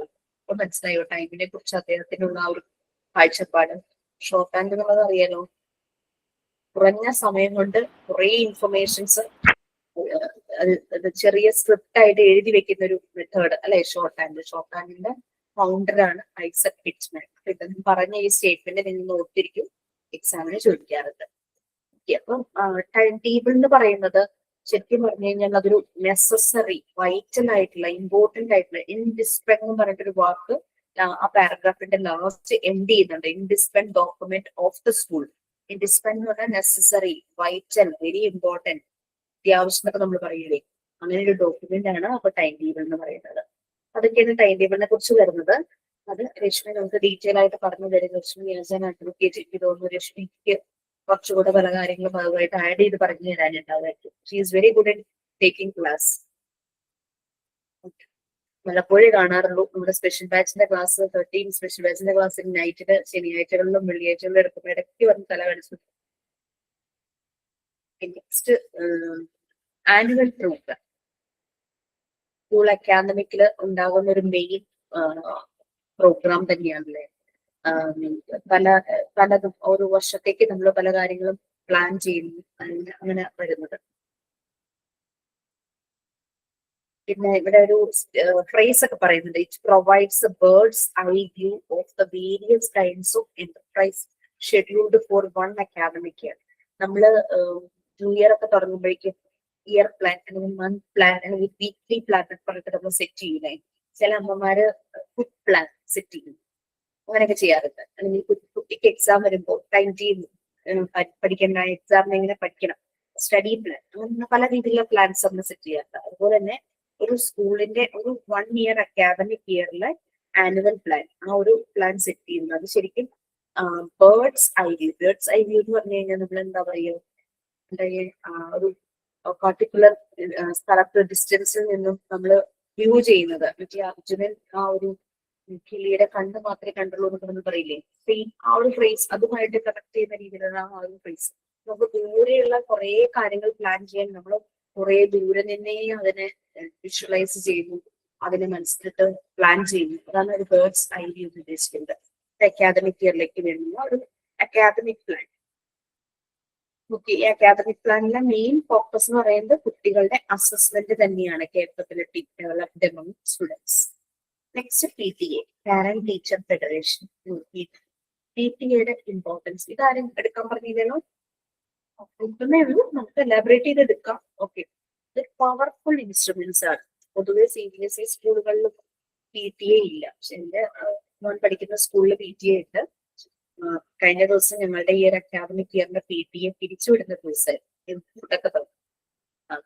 സാധാരണ PTA മീറ്റിംഗിന് സ്നാക്സ് ആൻഡ് ടീ ആണ്, പക്ഷെ ഇന്നത്തെ കുറച്ച് കാര്യമായ ഭക്ഷണമൊക്കെ തന്നു. അങ്ങനെ PTA പിരിച്ചുവിടുന്ന ദിവസം ടൂറൊക്കെ പോകും, ഒരു 1 ഡേ ട്രിപ്പ് ഒക്കെ അങ്ങനെ ഇങ്ങനെയൊക്കെ പോകും. അപ്പൊ PTA ഒരു മോസ്റ്റ് പവർഫുൾ ഇൻസ്ട്രുമെന്റ് ആണ്. നമുക്ക് സ്കൂളുമായിട്ട് കാര്യങ്ങൾ സംസാരിക്കാനുള്ള ഒരു ചാനൽ. ഡെഫിനറ്റ്ലി അറിയാവുന്ന പാരന്റ്സ് ഒക്കെ എന്തെങ്കിലും കൺസേൺസ് ഒക്കെ അറിയിക്കണമെങ്കിൽ അവർ എന്നോട് പറഞ്ഞു വിടും. ഇന്ന് മീറ്റിംഗിൽ അത് പ്രസന്റ് ചെയ്യാറുണ്ട്. കുറെ കാര്യങ്ങളൊക്കെ സോർട്ട് ഔട്ട് ചെയ്യും, കുറെ കാലം അവരുടെ ലിമിറ്റേഷൻസിൽ നിന്നും അവരവരുടേതായ രീതിയിൽ ചെയ്യുള്ളൂ. അപ്പൊ അങ്ങനെ കാലം വലിയ ഹാപ്പി ആയിട്ടൊക്കെ പോയ ഒരു PTA ആയിരുന്നു. ചിലർക്കൊക്കെ ഭയങ്കര പ്രശ്നങ്ങളും വഴക്കുകളും അങ്ങനെയൊക്കെ ഉണ്ടാവാറുണ്ട്. അപ്പൊ ഒരു സ്കൂളിന്റെ പ്രോഗ്രസ്സിന് അവിടെയും ഫോക്കസ് ചെയ്യുന്നത് കുട്ടികളുടെ ഡെവലപ്മെന്റ് ആണ്. PTA ഉദ്ദേശം അതാണ്, അല്ലെ? ആ ഒരു പാർട്ട്ണർഷിപ്പ് നിങ്ങൾ അടുത്ത മോഡ്യൂളിൽ പഠിക്കുന്നുണ്ട്. കുറച്ചുകൂടി ഡീറ്റെയിൽ ആയിട്ട് പാരന്റ് ടീച്ചർ പാർട്ട്ണർഷിപ്പ് ഡീറ്റെയിൽ ആയിട്ട് പഠിക്കുന്നുണ്ട്. അടുത്ത ആഭരണ മിസ് എടുത്തിട്ടുണ്ടാവുമായിരിക്കും. അപ്പൊ ഈ PTAയുടെ ഇമ്പോർട്ടന്റ് ഒബ്ജക്റ്റീവ്സ്, മെയിൻ ആയിട്ടുള്ള ഒബ്ജക്റ്റീവ്സ് എല്ലാം ഫോക്കസ് ചെയ്യുന്ന എവിടെയാണ്? All round development of the students. ടീച്ചേഴ്സിനെ ഡെവലപ്പ് ചെയ്യുന്ന എന്തിനാണ്? ഫോക്കസ് ചെയ്യുന്നത് കുട്ടികളുടെ ഡെവലപ്മെന്റിന് വേണ്ടിയിട്ടാണ്. കുട്ടികളുടെ ഒരു വെൽഫെയർ ഓഫ് ദി സ്റ്റുഡൻസ് അതിനുള്ള സ്പെല്ലിംഗ് ഒക്കെ അവിടെ തെറ്റാണ് ഫസ്റ്റ് ഒബ്ജക്റ്റീവില്. ടി മിസ്സിംഗ് ആണ്, TH മാത്രമേ ഉള്ളൂ, TH ആക്കണം. ആ ഒരു കുട്ടികളുടെ ഓൾറൗണ്ട് വെൽഫെയർ, അവരുടെ ആകെ സമാധാനം, സന്തോഷം, സുഖം ഒരു രീതിയിൽ പാരന്റ്സ് ടീച്ചേഴ്സും തമ്മിൽ നല്ലൊരു കണക്ഷൻ വേണം. എന്നാലാണ് ഈ കുട്ടികളെ, കാരണം കുട്ടികളുടെ കാര്യങ്ങൾ മനസ്സിലാക്കാനും കുട്ടികളെ ഏതൊക്കെ രീതിയിൽ അവരുടെ ലേണിംഗ് പ്രോസസ്സിലൂടെ അവർ കടന്നു പോകണം, അങ്ങനെയുള്ള കാര്യങ്ങൾ ഒരു കോപ്പറേഷൻ ആണ് ടീച്ചേഴ്സും പാരന്റ്സും തമ്മിൽ വേണ്ടത്. പിന്നെ അതുപോലെ തന്നെ സ്കൂളിന്റെ അസറ്റ്സ്, ലയബിലിറ്റീസ്, അതിനെ കുറിച്ചുള്ള ധാരണ പാരന്റ്സിന് ഉണ്ടായിരിക്കണം. അപ്പൊ ഒരു ഫണ്ട് കളക്ട് ചെയ്യണമെങ്കിൽ, എന്തെങ്കിലും കാര്യങ്ങൾ ചെയ്യണമെങ്കിൽ അങ്ങനെയുള്ള അതൊക്കെ നടക്കണമല്ലോ ആ പാരാമീറ്റേഴ്സ്. പിന്നെ സ്കൂളിൽ നിന്നും കിട്ടാവുന്ന മാക്സിമം സൗകര്യങ്ങളും എല്ലാം വെച്ചിട്ട് ഓരോ കുട്ടിയെയും നല്ല രീതിയിൽ ഡെവലപ്പ് ചെയ്യിക്കുക, അത് ഉറപ്പാക്കുക. അതാണ് PTA ഒരു ഒബ്ജക്റ്റീവ് എന്ന് പറയുന്നത്. പാരന്റ്സും സ്കൂളും തമ്മിലുള്ള നല്ല രീതിയിലുള്ള ഒരു കോപ്പറേഷൻ മെയിൻറ്റെയിൻ ചെയ്യാം. ഓക്കെ, ഇത്രയുമാണ് PTA കാര്യം. ഓൾറെഡി നമ്മൾക്കറിയാം, ഒരുപക്ഷെ നമ്മൾ പാരന്റും ആയിരിക്കും ടീച്ചറും ആയിരിക്കും, നമുക്ക് PTA കാര്യങ്ങളെല്ലാം അറിയാം. Next, equity and equality. പെട്ടെന്ന് കേൾക്കുമ്പോൾ ടേംസ് ഒരു റൈമിംഗ് വേർഡ്സ് പോലെ തോന്നും ഒരേപോലെ തന്നെ. ഇക്വിറ്റി എന്ന് പറഞ്ഞു കഴിഞ്ഞാൽ ഫെയർനെസ്, നമ്മൾ നീതി എന്നൊക്കെ പറയുന്നത്, അതാണ് ഇക്വിറ്റി. ഇക്വാലിറ്റി എന്ന് പറഞ്ഞു കഴിഞ്ഞാൽ ഈക്വലി ബാലൻസ്ഡ്, എല്ലാവരും തുല്യർ എന്നുള്ള രീതിയിൽ. ഓക്കെ, ഇക്വിറ്റി ഒരു ജസ്റ്റിസ്, ആ ഒരു നീതി, ഫെയർനെസ്, ആ ഒരു ഇത് വരും. അപ്പൊ ശരിക്കും രണ്ട് ഫേസറ്റ്സ് ആസ്പെക്റ്റുകളാണ് ഒരു ഓർഗനൈസേഷന്റെ പ്ലാനിങ്ങിൽ വരുന്ന രണ്ട് ആസ്പെക്റ്റുകളാണ് ഇക്വിറ്റിയും ഇക്വാലിറ്റി. നമുക്കിവിടെ എഡ്യൂക്കേഷൻ സെറ്റിംഗ്സിൽ വരുന്ന ഇക്വിറ്റി, ഇക്വാലിറ്റി എഡ്യൂക്കേഷൻ സെറ്റിംഗ്സിൽ എങ്ങനെയാണെന്നാണ് നമ്മൾ നോക്കുന്നത്. ഇക്വിറ്റി എന്ന് പറഞ്ഞു കഴിഞ്ഞാൽ ജസ്റ്റ് ലൈക്ക് ഒരു സോഷ്യൽ ജസ്റ്റിസ്, അതായത് എന്ത് കാസ്റ്റോ റിലീജിയനോ ഗ്രൂപ്പോ എന്ത് തന്നെ ആയിക്കോട്ടെ, എന്ത് ജെൻഡർ ആയിക്കോട്ടെ, എല്ലാവർക്കും ഒരേപോലെ ഫെയർ ആയിട്ട് എല്ലാവർക്കും എല്ലാ കാര്യങ്ങളും പ്രൊവൈഡ് ചെയ്യാൻ പറ്റും. നീതി, അവരുടെ ജസ്റ്റിസ്, അല്ലാതെ ചിലർക്ക് മാത്രം ജസ്റ്റിസ്, ചിലർക്ക് ജസ്റ്റിസ് ഇല്ല, അങ്ങനത്തെ എല്ലാവർക്കും ഇക്വിറ്റി, അതാണ് വരുന്നത്. അത് എഡ്യൂക്കേഷൻ സെറ്റിംഗ്സിൽ there is no caste, no creed, no gender, അങ്ങനെ ഡിസ്ക്രിമിനേഷൻസ് ഒന്നുമില്ല എഡ്യൂക്കേഷൻ സെറ്റിംഗ്സിൽ, എല്ലാവരും ഈക്വൽ ആണ്. ഇക്വാലിറ്റി എന്ന് പറഞ്ഞു കഴിഞ്ഞാൽ എഡ്യൂക്കേഷണൽ ഓപ്പർച്യൂണിറ്റി എല്ലാവരിലേക്കും എത്തുക, എല്ലാവർക്കും തുല്യമായിട്ട് ഒരേപോലെ തന്നെ എത്തുക സ്റ്റുഡൻസിന്. പക്ഷെ പലയിടത്തും ഇങ്ങനെ ചില അനുഭവങ്ങളൊക്കെ, ഒരു പ്രാവശ്യം ഒരു കുട്ടി ടീച്ചിങ് പ്രാക്ടീസിന് പോയപ്പോ പറയുന്നുണ്ടായിരുന്നു, ഒരു ക്ലാസ്സിൽ ഒരു ട്രൈബൽ ഇതിൽ പെടുന്നൊരു കുട്ടിയെ മാറ്റി നിർത്തിയെന്ന് പറഞ്ഞത്. എനിക്കിത് കേട്ടപ്പോ തന്നെ എന്തോ പോലെ തോന്നി. പക്ഷെ അങ്ങനെയൊന്നും ശരിക്കും നമ്മുടെ കേരളത്തിൽ ഇത്രയും ഡെവലപ്ഡ് ആയിട്ട് അങ്ങനെ ഒരു സ്ഥലത്ത് അങ്ങനെ കേട്ടപ്പോ എന്തോ പോലെ തോന്നിയായിരുന്നു.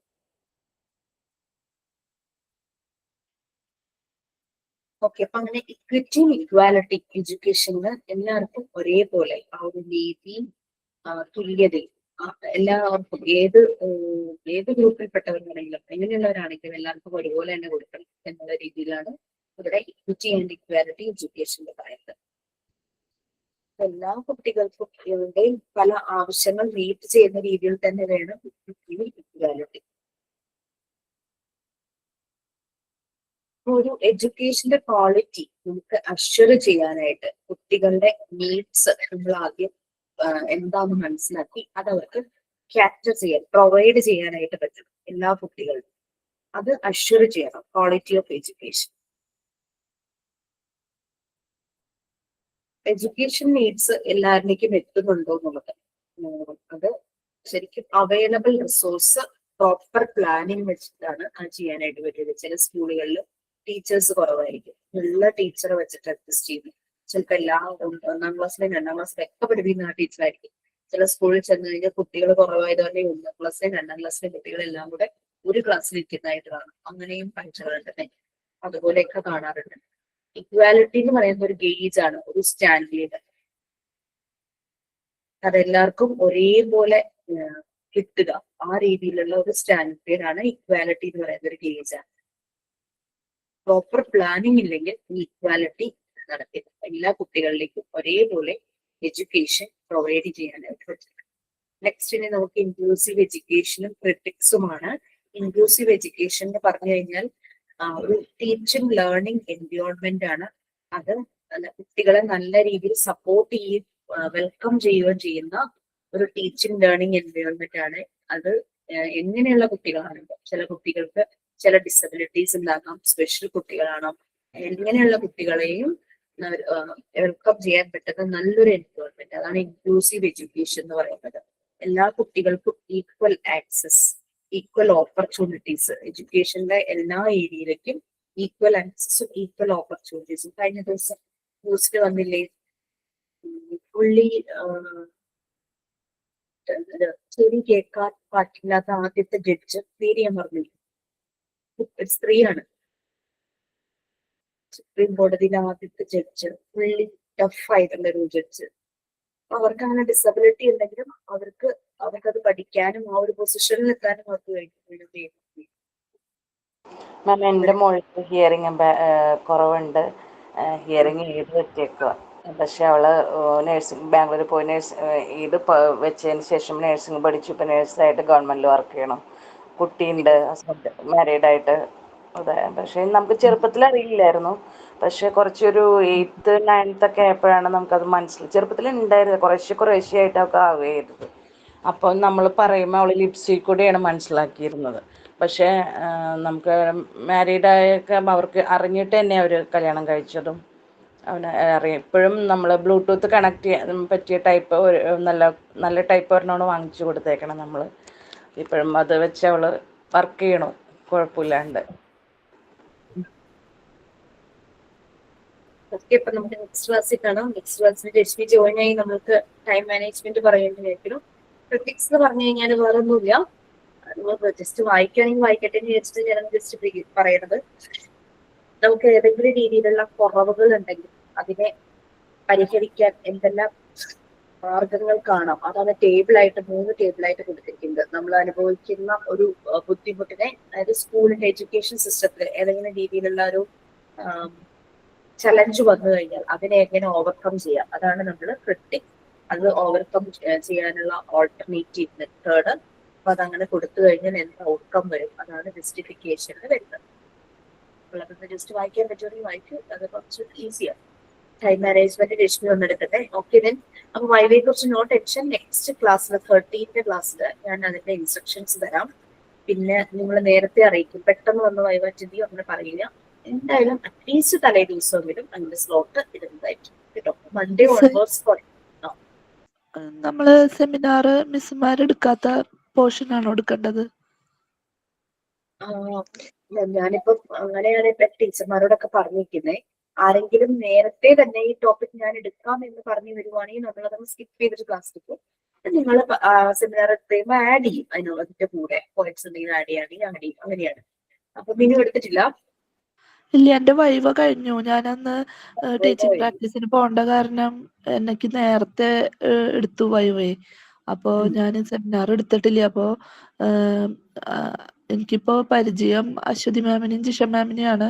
അപ്പൊ ആരുടെയെങ്കിലും ക്ലാസ്സിലോ അല്ലെങ്കിൽ അവർക്ക് വോയിസ് നോട്ടായിട്ട് അയച്ചാൽ മതി എന്ന് പറഞ്ഞു. ഞാനിപ്പോ ഈ ആഴ്ച തൊട്ട് PGക്ക് സ്റ്റാർട്ട് ചെയ്തിട്ടുള്ളൂ, കയറി തുടങ്ങിയിട്ടുള്ളൂ, ടീച്ചിങ് പ്രാക്ടീസ് കഴിഞ്ഞിട്ടേ. അപ്പൊ ഈ ഒരു 4ലും 5ലും ഇങ്ങനെ എടുക്കാൻ പറ്റുന്ന ടോപ്പിക്സ് ഏതെങ്കിലും ഉണ്ടോ എന്ന് നോക്കിയിട്ട് ആ ഒരു ടോപ്പിക് എടുത്ത് നല്ലപോലെ പ്രിപ്പയർ ചെയ്ത് ക്ലാസ്സിൽ എടുക്കാനോ താല്പര്യം ക്ലാസ്സിൽ എടുത്തോളൂ. ഇല്ലെങ്കിൽ 2 minutes ഒരു വോയിസ് നോട്ട് വാട്സാപ്പിൽ അയച്ചാലും മതി. Okay ma'am, thank you. Teacher, എനിക്കൊരു ഡൗട്ട് ഉണ്ട് ടീച്ചർ. ഈ സെമിനാർ ഞാൻ ക്ലാസ്സിൽ എനിക്കൊന്നും കയറാൻ പറ്റാത്തതുകൊണ്ട് ഞാൻ സെമിനാർ എടുത്തിട്ടില്ല. അപ്പോൾ നമുക്ക് ടീച്ചർ ക്ലാസ്സിൽ പറഞ്ഞിട്ടുണ്ടായിരുന്നു ഈ സെമിനാർ നമുക്ക് വൈവ ടൈമിൽ പറയുകയാണെങ്കിൽ അപ്പോഴും നമ്മൾ എടുക്കണം ഏതെങ്കിലും ഒരു ടോപ്പിക്ക്. പക്ഷെ നമ്മൾ നേരത്തെ പ്രിപ്പയർഡ് ആയിട്ട് വന്നിട്ട് ഒരെണ്ണം പഠിച്ചു വന്ന് അവതരിപ്പിക്കണോ, അത് ടീച്ചർമാർ പറയോ, എങ്ങനെയാണ്? വൈവ സമയത്ത് നിങ്ങൾ ഏതെങ്കിലും ഒരു ടോപ്പിക് PGയുടെ ഈ 4th ഉം 5th ഉം മോഡ്യൂളിൽ സെലക്ട് ചെയ്തിട്ട് വൈവയുടെ ടൈമിൽ പ്രസന്റ് ചെയ്യണം. അപ്പൊ മിനുവിനോട് ഞാൻ അങ്ങനെ പറയാൻ കാരണം മിനുവിന്റെ വൈവ ഓൾറെഡി നേരത്തെ കഴിഞ്ഞതാ, PG തുടങ്ങുന്നതിന് മുമ്പ് കഴിഞ്ഞതാ. അതുകൊണ്ടാണ് മിനുവിന് സെമിനാർ എടുക്കാൻ പറ്റാതിരുന്നത്. അപ്പൊ അതുകൊണ്ടാണ് ഞാൻ വോയിസ് നോട്ടിന്റെ കാര്യം പറഞ്ഞിട്ടോ. അത് കേട്ടുകൊണ്ട് ആരും വോയിസ് നോട്ട് എനിക്ക് അയച്ചുകൊണ്ടിരിക്കരുത്. വൈവ കഴിയാത്ത എല്ലാവരും വൈവയുടെ സമയത്ത് ക്ലാസ്സിൽ എടുക്കാൻ പറ്റിയില്ലെങ്കിൽ വൈവ സമയത്ത് പ്രസന്റ് ചെയ്യണം ബ്രീഫായിട്ട്. 2 minutes ടോപ്പിക് അങ്ങ് സെലക്ട് ചെയ്തോ. ഏതെങ്കിലും ഇപ്പൊ 2-3 എളുപ്പമുള്ളതാണ്. PGയുടെ ടോപ്പിക്സ് എളുപ്പമുള്ളതാണ്. കുറെ ഇങ്ങനെ മാരി വെച്ച് എഴുതി വെച്ചിട്ടുണ്ടെന്നേ ഉള്ളൂ. നമ്മൾ ആ ടോപ്പിക് എടുക്കുക, അതെടുത്തിട്ട് നല്ല രീതിയിൽ പ്രസന്റ് ചെയ്ത് പ്രിപ്പയർ ചെയ്തിരിക്കുക. വൈവ ആകുമ്പോഴേക്കും അതൊക്കെ പ്രസന്റ് ചെയ്താണ്. അല്ല ടീച്ചർ, അത് നമ്മൾ പേപ്പറിൽ സെമിനാർ പോലെ ഇങ്ങനെ എഴുതി വെച്ചിട്ടാണ് റീഡ് ചെയ്യാനുള്ളത്, അതാ ടെക്സ്റ്റ് വെച്ചിട്ട് നമ്മളിപ്പോ പറഞ്ഞാൽ മതിയോ, എങ്ങനെയാണ്? വെബിനാർ എടുക്കുമ്പോൾ ശരിക്കും പേപ്പർ നോക്കി വായിക്കുകയല്ല ചെയ്യേണ്ടത്. നമ്മളതൊരു ലെക്ചർ, ഒരു ക്ലാസ് എടുക്കുന്ന പോലെ അതങ്ങ് എടുക്കണം. പേപ്പറിൽ നിങ്ങളൊരു റിപ്പോർട്ട് എഴുതി വെക്കണം. കാരണം എന്ന് വെച്ചാൽ നിങ്ങളുടെ മാർക്ക് ലിസ്റ്റില് സെമിനാറിന്റെ മാർക്ക് കിടക്കുന്നുണ്ട്. എവിടെയെങ്കിലും ഒരു ഇന്റർവ്യൂവിന് പോകുമ്പോൾ എന്താ സെമിനാർ എന്ന് ചോദിക്കുമ്പോഴേക്കും ഇങ്ങനെ ഒരു റിപ്പോർട്ട് കൊടുക്കാൻ കഴിയില്ലെങ്കിൽ അവർ നിങ്ങളുടെ സർട്ടിഫിക്കറ്റ്, മാർക്ക് ലിസ്റ്റ് എല്ലാം ഫേക്കാണെന്ന് വിചാരിക്കും. ജെനുവിൻ എന്നാന്ന് തോന്നും. കോഴ്സ് ഒക്കെ ജെനുവിൻ എന്നാ തോന്നും. അത്രയും എഫേർട്ട് എടുത്തിട്ട് സെമിനാറിന്റെ കാര്യത്തിൽ അത് പോകരുതല്ലോ. അതിന്റെ റിപ്പോർട്ട് എല്ലാവരും പ്രിപ്പയർ ചെയ്ത് കയ്യിൽ വെക്കണം. വൈവ സമയത്ത് വൈവ അറ്റൻഡ് ചെയ്യാത്തവര് വൈവ അറ്റൻഡ് ചെയ്യാൻ വരുമ്പോൾ നിങ്ങൾക്ക് 2 minutes പ്രസന്റ് ചെയ്യാം. ഇനി അതല്ല, ക്ലാസ്സിൽ പ്രസന്റ് ചെയ്യാനുള്ള സമയം കിട്ടിയെങ്കിൽ വൈവ സമയത്ത് ആ ടീച്ചറോട് പറഞ്ഞാൽ മതി, ക്ലാസ്സിൽ ഇന്ന ടീച്ചറുടെ ക്ലാസ് ചെയ്യാൻ പ്രസന്റ് ചെയ്യും. പക്ഷെ എന്നാലും ടീച്ചർ ചിലപ്പോൾ ചോദിക്കും ഏത് ടോപ്പിക്കാണ്, എന്തെങ്കിലും അതിനെപ്പറ്റി പറയാമോ ചോദിച്ചാൽ പറയാനും പറ്റണം കേട്ടോ. ക്ലാസ്സിൽ പ്രസന്റ് ചെയ്തുകൊണ്ട് ചോദിക്കുമ്പോൾ പറയാതിരിക്കുക. നമ്മൾ തറവായിരിക്കണം നമ്മൾ സെമിനാർ എടുക്കുന്ന ടോപ്പിക്കിനെ കുറിച്ച്. റിപ്പോർട്ട് പതുക്കെ ആയാലും പ്രിപ്പയർ ചെയ്ത് വെച്ചാൽ മതി, പക്ഷെ അത് കയ്യിലുണ്ടായിരിക്കാം. കാരണം അത് നമ്മൾ ചെയ്തൊരു വർക്കാണല്ലോ.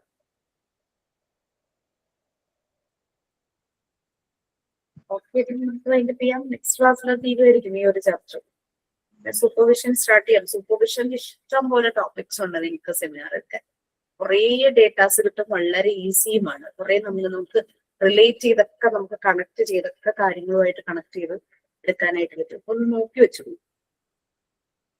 ടൈപ്സ് ഓഫ് സൂപ്പർവിഷൻ ഉണ്ട്. ഇനി എല്ലാ സൂപ്പർവിഷനും കൂടെ ഒരുമിച്ചൊന്ന് ബ്രീഫ് ചെയ്ത് പറയണോ, അങ്ങനെയും പറയാം. അല്ലെങ്കിൽ ഏതെങ്കിലും ഒരെണ്ണം പിക്ക് ചെയ്തിട്ട് അത് മാത്രമായിട്ട് സൂപ്പർവിഷൻ ക്ലാസ് എടുക്കണോ, അങ്ങനെ എടുക്കും.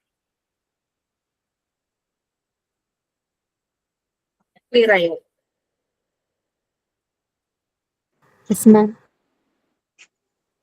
ഏതെങ്കിലും Thank you, ma'am.